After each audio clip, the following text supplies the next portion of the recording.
the Chase Thomas Podcast, for people who have nothing but time to kill. A lot of spots, and I think they're going to have to, the youth movement has to start this year, and I think next year we're going to see a lot of continued young corners really emerge. I'm pretty excited about the corners that Willie Martinez is bringing in here down the line. I think they have a lot of good bites at the apple. We'll see what Caleb Beasley looks like this fall.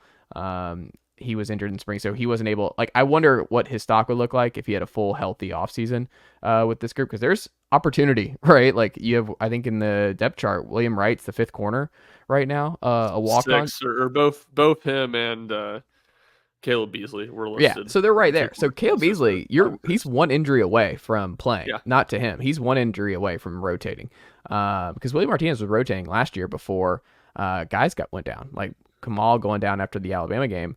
Kind of made him shrink his rotation and stuff, but he's been more apt to rotate than Banks back there. So I think you're going to see a lot of young guys at corner over the next 2 to 3 years. And it's kind of exciting. I think Tennessee fans have been kind of waiting for this and more athleticism at the corner spot. And I think it's going to start this year with 2 true sophomores in Gibson and McCoy. But what do you make of this haul for Willie Martinez in Tennessee right now? I think a lot of what you said is accurate about the youth movement corner. I don't think a lot of it's going to apply to this group coming in, though, in my opinion. I mean, not that I'm grinding the film. It's a lot of low to mid 3 stars. Onis Konanbanny is a composite 4-star. He's a 3-star on both On3 and 24/7, which I think most people consider the 2 best recruiting sites. And even just with his background as a guy that came over from Europe, had not played a ton of football, he to me seems more of a developmental piece. So I don't really see any of those guys coming in and having a big role as freshmen.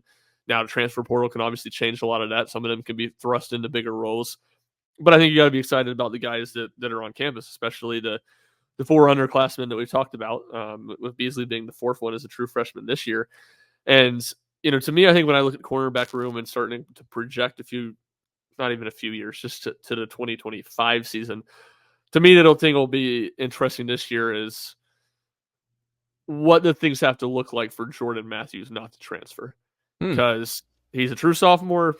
They got 2 guys starting ahead of him are both true sophomores. So it's not like it's, all right, you wait and here's the starting job. So how much do they rotate him in? How much is he involved in the rotation?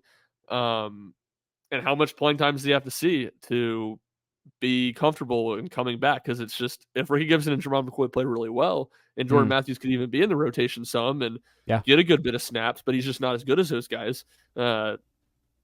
Nature of today's college football would indicate that he'd probably transfer. So I think that's kind of an interesting thing that I would look at, because if Tennessee's able to get him back, I think you feel really good about the depth that you have of 3 guys that played a lot of sophomores going into their junior year, having some young guys that you can continue to develop, like you said, who knows what ends up happening with Jalen McMurray.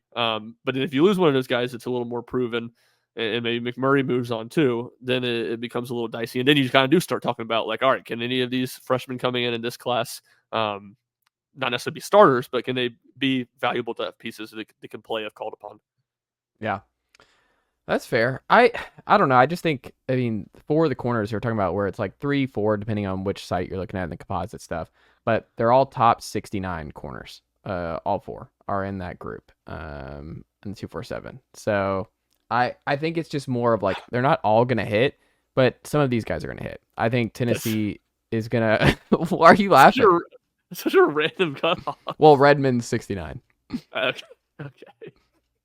Well, what is Redmond nationally as overall? Yeah, if you have this page pulled up. I don't have it pulled up. I wrote about it over the weekend, so I just have that in the back of my mind that 4 of the top 70. It's a better round number. Let's just do 4 of the top 70 corners in the 2025 class are Tennessee Vol commits. But I mean, if you look at, and this isn't to say, like, I think you're right. Your overall point that you have 4 of those guys, like, some of them are going to hit, I think, over time.